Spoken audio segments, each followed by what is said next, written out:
Hello friends, welcome to my channel Study with Suman पर आप सभी का स्वागत है। आज मैं आपके लिए लेके आई हूँ मुर्गी की नस्लें। आज अपन मुर्गी की नस्लों के बारे में डिस्कस करेंगे। लास्ट क्लास में अपन ने कैमल की नस्लों के बारे में डिस्कस किया था, कौन से कैमल में क्या क्या विशेषताएं पाई जाती है, कैमल कहाँ के प्रसिद्ध है, कहाँ के प्रसिद्ध थे, कल मैंने बताया था। तो इनकी उत्पत्ति कहाँ से मानी जाती है? राजस्थान से, क्योंकि विश्व के सर्वाधिक ऊँट कहाँ पे पाए जाते हैं? राजस्थान में। तो इसी के साथ आज अपन मुर्गी के बारे में डिस्कस करेंगे। तो आइए देखते हैं इसका वैज्ञानिक नाम। मुर्गी का वैज्ञानिक नाम क्या हो जाएगा? गेलस डोमेस्टिकस। नेक्स्ट देखते हैं इसमें क्रोमोसोम नंबर। क्रोमोसोम नंबर कितना पाया जाता है मुर्गी में? 2n बराबर 78। नेक्स्ट देखते हैं इसकी फैमिली। फैमिली क्या हो जाएगी इसकी? फेसियोलिडी। नेक्स्ट देखो, मुर्गी वर्ग में कौन कौन से पक्षी आते हैं, यानी मुर्गी वर्ग में वे सभी पक्षी आते हैं जिन्हें अंडा या मांस उत्पादन हेतु पाला जाता है। यानी जिनको अंडा व मांस उत्पादन हेतु पाला जाता है वो किस वर्ग में आते हैं? पक्षी वर्ग में। नेक्स्ट देखो, पक्षियों का अध्ययन होता है उसको क्या बोलते हैं? ऑर्निथोलॉजी। यानी विज्ञान की वह शाखा जिसके अंदर पक्षियों का अध्ययन किया जाता है, क्या कहलाती है? ऑर्निथोलॉजी। नेक्स्ट देखो, केंद्रीय पक्षी अनुसंधान संस्थान कहाँ पे स्थित है? ये इज्जतनगर यूपी। कब बना था ये? 1979 में। नेक्स्ट देखते हैं, मुर्गी के अंडे का उद्भवन काल कितने दिनों का होता है, यानी इंक्यूबेशन पीरियड कितने दिनों का होता है? 21 दिन का। और जो टर्की मुर्गी है, एकमात्र मुर्गी है जिसका उद्भवन काल कितने दिनों का होता है? 28 दिन का, यानी इसका अलग होता है। तो ये ध्यान रखना है, कंफ्यूज नहीं होना है। नेक्स्ट देखो, मुर्गी के शरीर से अंडा बनने में लगा समय कितना होता है, यानी कितना टाइम लगता है मुर्गी के शरीर से अंडा बनने में? कितना लगता है? 24 घंटे। नेक्स्ट देखो, अंडे का जो कवच है ना, बाहरी कवच, वह किसका बना होता है? कैल्शियम कार्बोनेट का, CO3 का। यानी जो अंडे का बाहरी कवच होता है उसमें 94% कैल्शियम कार्बोनेट पाया जाता है। नेक्स्ट देखो, जो अंडा होता है ना उसका भार कितना होता है? तो कितना हो जाएगा? 58 से 60 ग्राम। नेक्स्ट देखते हैं, अंडे का पीलापन, यानी जो अंडे में जब हम अंडे को तोड़ते हैं तो उसके अंदर येलो कलर का जो पदार्थ निकलता है, तो वह येलो रंग किसके कारण होता है? जेंथोफिल वर्णक के कारण। यानी अंडे में पीलापन किसके कारण होता है? जेंथोफिल वर्णक के कारण। अंडे पर कितने छिद्र पाए जाते हैं, यानी बाहरी आवरण पर कितने छिद्र पाए जाते हैं? 700 से 800 के समथिंग छिद्र पाए जाते हैं। नेक्स्ट देखते हैं, एक अंडे से कितनी कैलोरी ऊर्जा प्राप्त होती है? तो 80 किलो कैलोरी। नेक्स्ट देखो, एक वयस्क व्यक्ति को 60 ग्राम प्रोटीन की आवश्यकता होती है, उसमें से 20 ग्राम पशुजनित होना चाहिए। यानी 60 ग्राम, एक स्वस्थ व्यक्ति को कितने ग्राम प्रोटीन की आवश्यकता होगी? 60 ग्राम, जिसमें से 20% पशुजनित होना चाहिए, यानी पशु से प्राप्त होना चाहिए।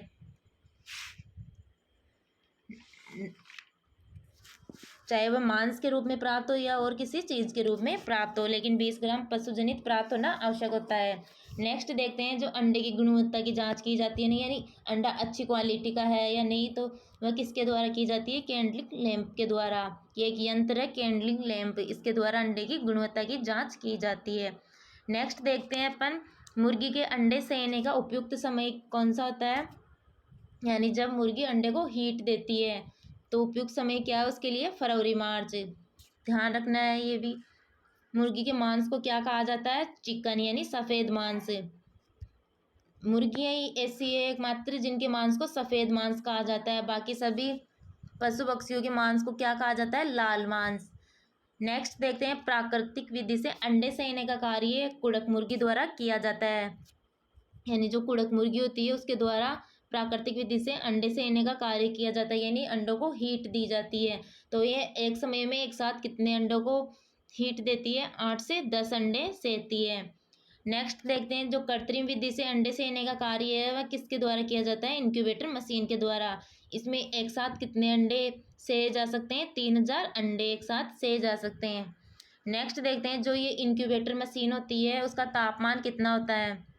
तो कितना हो जाएगा? 100 degree Fahrenheit. 100 degree Fahrenheit. Next देखते हैं, तापमान तो इसका 100 डिग्री फ़ारेनहाइट हो जाएगा, और आर्द्रता कितनी होती है इसमें? 60%। नेक्स्ट देखो, अंडे देने वाली मुर्गी हेतु प्रकाश की कितनी आवश्यकता होती है? यानी जो अंडे देने वाली मुर्गियाँ होती है उनके लिए 14 से 16 घंटे प्रकाश जरूरी होता है। नेक्स्ट देखो, मुर्गी के शरीर का सबसे बड़ा अंग कौन सा होता है? कौन सा हो जाएगा? गिजार्ड। गिजार्ड जो है मुर्गी के शरीर का सबसे बड़ा अंग होता है, जो कि कंकड़ पत्थर को पचाने में सहायक होता है। नेक्स्ट देखो, मुर्गी की औसतन उम्र कितनी होती है, यानी वह औसतन कितनी उम्र तक जीवित रहती है? तो कितनी होती है? 4 से 5 वर्ष। यानी सभी पशु पक्षियों की उम्र निर्धारित की गई है, तो मुर्गी की कितनी हो जाएगी? 4 से 5 वर्ष। नेक्स्ट देखते हैं, अंडों के माध्यम से चूजे में फैलने वाली बीमारी, यानी अंडों के माध्यम से चूजे में फैलने वाली बीमारी के कौन सी है? ल्यूकोसिस। याद रखना है, पहले भी एग्जाम में पूछा जा चुका है। अंडों से चूजों में फैलने वाली बीमारी का क्या नाम है? तो क्या हो जाएगी? ल्यूकोसिस। नेक्स्ट देखो, मुर्गियों में मैग्नीज की कमी से कौन सा रोग होता है? पेरोसिस। और जिंक की कमी से पेराकिटोसिस। तो दोनों सेम सेम है, तो कंफ्यूज नहीं होना है, ध्यान रखना है। मैग्नीज की कमी से कौन सा हो जाएगा? पेरोसिस। और जिंक की कमी से पेराकिटोसिस। मुर्गियों को विटामिन ए एवं रेशे की पूर्ति के लिए क्या दिया जाता है? रिंजका, पालक और बरसीम, जिनसे इसमें विटामिन ए और रेशे की पूर्ति हो जाती है। नेक्स्ट देखते हैं, अंडे कितने प्रकार के होते हैं? देखो, जो अंडे होते हैं वह भी 2 प्रकार के होते हैं। देखते हैं कौन कौन से होते हैं। एक तो निषेचित या उर्वर अंडे, जिनसे चूजे प्राप्त होते हैं, यानी फर्स्ट नंबर क्या हो जाएंगे? निषेचित या उर्वर अंडे, जिनसे चूजे प्राप्त होते हैं। और एक अनिषेचित होते हैं, यानी अउर्वर अंडे। इन्हें शाकाहारी अंडे भी कहा जाता है, जो अपन खाने के रूप में यूज में लेते हैं। इनसे चूजे प्राप्त नहीं होते हैं, यानी ये बाजार में मिलते हैं। नेक्स्ट देखते हैं, निषेचित अंडे कैसे बनते हैं। 10 तो मुर्गी और 1 नर के द्वारा निषेचित अंडों का निर्माण होता है, यानी अनुपात कितना हो गया? 10:1। 10 तो मुर्गी और 1 नर। नेक्स्ट देखते हैं, विश्व में सर्वाधिक अंडा उत्पादन वाली मुर्गी की नस्ल कौन सी है? लैंगोन, यानी विश्व में सर्वाधिक अंडा उत्पादन वाली नस्ल है। इस नस्ल से अच्छी क्वालिटी का मांस तो प्राप्त नहीं होता है, लेकिन ये अंडों के लिए फेमस है। नेक्स्ट देखते हैं, यह नस्ल एक वर्ष में कितने अंडे देती है? जो व्हाइट लैंगो और मुर्गी नस्ल है वह एक वर्ष में 240 अंडे देती है। नेक्स्ट देखो, 4 से 8 सप्ताह तक के चूजो आएगा, यहाँ पे चोर नहीं आएगा, मिस प्रिंटिंग है, चोर थोड़ी ना होते हैं। चूजों को पालने की क्रिया क्या कहलाती है? रियरिंग। यानी जो 4 से 8 सप्ताह तक के चूजे होते हैं उनको पालने की क्रिया रियरिंग कहलाती है। 1 माह की आयु पर, यहाँ पे भी चूजो आएगा, ठीक कर लेना। यहाँ पे चूजों की चोंच काट दी जाती है। क्यों काट दी जाती है? क्योंकि मुर्गे आपस में लड़ते हैं चोंच के द्वारा, जिसके कारण इनकी चोंच काट दी जाती है। नेक्स्ट देखते हैं, वृद्धिरत अवस्था में, यानी जब ये ग्रोविंग स्टेज पे आते हैं तो वृद्धिरत अवस्था में 9 सप्ताह से लेकर 20 सप्ताह तक के मुर्गे व मुर्गियाँ आते हैं। यानी ग्रोविंग स्टेज में कौन से मुर्गे व मुर्गियाँ आते हैं? 9 सप्ताह से लेकर 20 सप्ताह तक की आयु के। नेक्स्ट देखो, अंडे देने वाली मुर्गी के लिए तापमान कितना होना चाहिए? 55 डिग्री फ़ारेनहाइट से 65 डिग्री फ़ारेनहाइट। नेक्स्ट देखते हैं, मांस उत्पादन के लिए पाली जाने वाली मुर्गियों को क्या कहा जाता है? ब्रायलर्स। और अंडे उत्पादन वाली मुर्गियों को क्या कहा जाता है? लेयर्स। ध्यान रखना है ये भी। ब्रायलर्स की उपयुक्त आयु क्या होती है? 8 सप्ताह। यानी जो मांस वाली मुर्गियां होती हैं उनकी उपयुक्त आयु क्या होती है? 8 सप्ताह है। भारत में कुल अंडा उत्पादन कितना है? 47 बिलियन। और राजस्थान में कितना हो जाएगा? कुल अंडा उत्पादन 80 करोड़। नेक्स्ट देखते हैं अपन मुर्गियों की नस्लें, यानी हम मुर्गियों की नस्लों के बारे में डिस्कस करेंगे। ये मुर्गियों के बारे में कुछ जानकारी थी। तो देखो, मुर्गी की नस्लें कितने प्रकार की होती है? 2 प्रकार की। एक तो भारतीय नस्लें यानी देसी नस्लें, और एक विदेशी नस्लें। भारतीय नस्लों में कौन कौन सी आ जाएगी? असील, चटगांव, कड़कनाथ और घाघस। और विदेशी नस्लों में कौन कौन सी आ जाएगी? एशियाटिक वर्ग में कौन कौन सी? ब्रह्मा, कोचीन, लैंगसेन।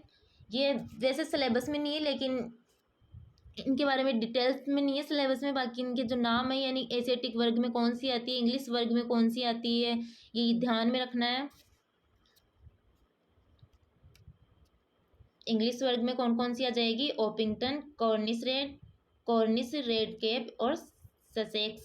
अमेरिकन वर्ग में Plymouth rock, Jersey black, Rhode Island red और न्यू हैम्पशायर। और लास्ट है मेडिटेरियन वर्ग, इसमें कौन सी आ जाएगी? लैंगहॉर्न, मिनार्का और एंकोना। तो आइए देखते हैं रोड आइलैंड रेड, RIR। इसका ओरिजिन प्लेस क्या हो जाएगा? अमेरिका का रोड आइलैंड। यह नस्ल मलाइगेम, लैंगहॉर्न तथा एशियाटिक मूल की नस्ल के संकरण से विकसित की गई है। यानी जो मुर्गी की 3 नस्लें हैं उनके संकरण से किसका निर्माण हुआ है? रोड आइलैंड रेड का। अब देखते हैं इसमें क्या क्या स्पेशलिटीज पाई जाती है। इसका शरीर लंबा एवं आयताकार होता है, यानी रेक्टेंगल प्रकार का होता है। नेक्स्ट देखो, ये अच्छी मांस उत्पादन वाली नस्ल होती है। जो RIR है वह अच्छी मांस उत्पादन वाली नस्ल है। इसके पंखों का रंग कैसा होता है? भूरा या लाल। इसके सिंगल कलंगी पाई जाती है, यानी जो सिर के ऊपर मोर के समान कलंगी पाई जाती है। नेक्स्ट देखते हैं, जो ये RIR है, इसकी मुर्गी का वजन कितना होता है? 3.8 किलोग्राम। मुर्गी का कितना होता है सामान्य वजन? 3 किलोग्राम। इसके अंडे का रंग भूरा आएगा, यहाँ पे भूरा या गहरा भूरा होता है। जैसे तो अंडे सफ़ेद कलर के होते हैं, लेकिन कोई कोई मुर्गी की नस्लें हैं जिनके अंडे का रंग भूरा या गहरा भूरा होता है। तो ध्यान रखना है, RIR मुर्गी की नस्ल है, उसके अंडे का रंग कैसा होता है? भूरा। इसकी अंडा उत्पादन क्षमता अधिक होती है। उत्तम किस्म का मांस प्राप्त होता है RIR से। यह पक्षी विपरीत परिस्थितियों में भी भलीभांति जीवित रहते हैं, यानी इनमें अपने आप को पर्यावरण के अनुकूल ढालने की क्षमता होती है। नेक्स्ट ब्रीड देखते हैं अपन, व्हाइट लैंगहॉर्न। इसका ओरिजिन प्लेस क्या हो जाएगा? इटली और इंग्लैंड। नेक्स्ट देखो, इसमें क्या क्या स्पेशलिटीज पाई जाती है। जो ये व्हाइट लैंगहॉर्न ब्रीड है मुर्गी की नस्ल, इस नस्ल का भारत में आगमन कब हुआ था? 1920 में। तो ये ध्यान में रखता है, व्हाइट लैंगहॉर्न मुर्गी की इम्पोर्टेंट ब्रीड है, तो इसे ध्यान में रखना है। एग्जाम में व्हाइट लैंगहॉर्न से क्वेश्चन भी पूछा जाता है। तो इसमें क्या क्या स्पेशलिटीज पाई जाती है देखते हैं। व्हाइट लैंगहॉर्न मेडिटेरियन वर्ग की नस्लों में सबसे अच्छी नस्ल है, यानी जो मेडिटेरियन वर्ग की नस्ल है व्हाइट लैंगहॉर्न, उन सब नस्लों में सबसे अच्छी नस्ल कौन सी हो जाएगी? लैंगहॉर्न। नेक्स्ट देखते हैं, यह मुर्गी की सबसे आकर्षण नस्ल होती है। इस नस्ल के पक्षी छोटे आकार के, क्रियाशील, साफ सुथरे होते हैं। इसका सिर छोटा होता है जिस पर कलंगी पाई जाती है। इसका रंग कैसा होता है? सफ़ेद। चोंच पर टांगे पीली होती है, चोंच व टांगे पीली होती है। पूंछ नीचे की तरफ झुकी होती है, दुखी नहीं आएगा, झुकी होती है। इसकी पीठ लंबी, छाती चौड़ी होती है। यह नस्ल एक वर्ष में कितने अंडे देती है? अभी मैंने ऊपर भी बताया था, जो विश्व में सर्वाधिक अंडा उत्पादन वाली नस्ल मुर्गी की कौन सी है? White Langhorne. एक वर्ष में कितने अंडे देती है? 240 अंडे। यह नस्ल मांस के लिए उपयोगी नहीं होती है। मैंने अभी ऊपर बताया था कि यह मांस के लिए अधिक उपयोगी नहीं होती है। यह मुर्गियां 5 महीने की उम्र पर अंडा देना प्रारंभ कर देती है। विश्व की सर्वाधिक अंडा उत्पादन वाली मुर्गी की नस्ल है, इंपॉर्टेंट है, बहुत ज़्यादा ध्यान में रखना है ये। नेक्स्ट देखते हैं, रेड कॉर्निश। इसका ओरिजिन प्लेस क्या हो जाएगा? इंग्लैंड। नेक्स्ट देखो, इसमें क्या क्या स्पेशलिटीज पाई जाती है। तो यह नस्ल असील व मलाया तथा इंग्लिश लड़ाकू नस्लों के संकरण से विकसित की गई है। यानी मुर्गियों की सबसे अधिक लड़ाकू नस्ल कौन सी होती है? असील। ध्यान में रखना है ये भी। इस नस्ल की मुर्गियों में मटर के समान कलंगी होती है, यानी इन नस्ल में भी मुर्गी मटर के समान कलंगी पाई जाती है। नेक्स्ट देखते हैं, इनकी त्वचा का रंग कैसा होता है? पीला, यानी ये पीले रंग की होती है। इन मुर्गियों से अंडों की बजाय मांस अधिक प्राप्त होता है, यानी जो व्हाइट लैंगहॉर्न होती है उनसे अंडे अधिक प्राप्त होते हैं, तो रेड कॉर्निश होती है, इन्हें मांस के लिए पाला जाता है। इनका मांस स्वादिष्ट होने के साथ साथ यह नस्ल मांस के लिए जगह जगह पाली जाती है, यानी जो रेड कॉर्निश है वह मांस के लिए फेमस है।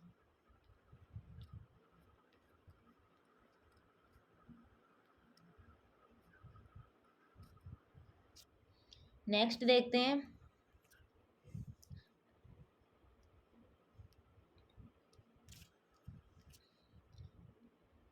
रात नहीं आएगा यहाँ पे। भारत में देसी नस्लों से इसका संकरण कराया जा रहा है। यहाँ पे कुछ नहीं आएगा। भारत में जो देसी नस्लें होती है उससे इसका संकरण जगह जगह कराया जा रहा है, क्योंकि इससे उत्तम किस्म का मांस प्राप्त होता है। नेक्स्ट एंड लास्ट ब्रीड है हमारी प्लाईमाउथ रॉक। इसका ओरिजिन प्लेस क्या हो जाएगा? अमेरिका। नेक्स्ट देखते हैं, इसमें क्या क्या स्पेशलिटीज़ पाई जाती है। तो इसमें क्या क्या स्पेशलिटीज़ पाई जाती है? मुर्गियाँ आकार में बड़ी होती है, यानी सबसे बड़ी आकार की मुर्गियाँ होती है प्लाईमाउथ रॉक। इनका शरीर अधिक चौड़ा और कम लंबा होता है। इसकी चमड़ी, टांगे तथा पीली होती है। शरीर के रंग के आधार पर इसकी कितनी किस्में पाई जाती है? 7 किस्में पाई जाती है रंग के आधार पर। नेक्स्ट देखते हैं, इसकी धारीदार तथा सफ़ेद किस्में अधिक प्रचलित है। नेक्स्ट देखते हैं, जो मादा मुर्गियां होती है उनके टखनों पर यानी घुटनों पर प्राय काले धब्बे पाए जाते हैं। इस नस्ल से उत्तम कोटि का मांस भी प्राप्त किया जाता है, जो व्यापारिक दृष्टि से उपयोगी है। इस नस्ल की अंडा उत्पादन क्षमता सामान्य होती है, यानी ये नस्ल भी मांस के लिए अधिक उपयोगी होती है। जो मुर्गी के शरीर का भार होता है, बाहर नहीं आएगा, यहाँ पे बाहर आएगा। भार वजन 4.3 किलोग्राम और मुर्गी का 3.4 किलोग्राम। कन्फ्यूज नहीं होना है 4.3 और 3.4 में। और मैंने अभी बताया था मुर्गी की सबसे लड़ाकू नस्ल कौन सी है, तो कौन सी हो जाएगी? असील। ध्यान में रखना है, ये भी इम्पोर्टेंट है। तो फ्रेंड्स, ये नस्लें हमारे सिलेबस में है, तो इनको ध्यान में रखना है, कंफ्यूज नहीं होना है। इंपॉर्टेंट क्वेश्चन है, एग्जाम में बार बार पूछे जाते हैं। अगर आपको ये वीडियो पसंद आई हो तो लाइक शेयर एंड कमेंट जरूर करें। Thank you.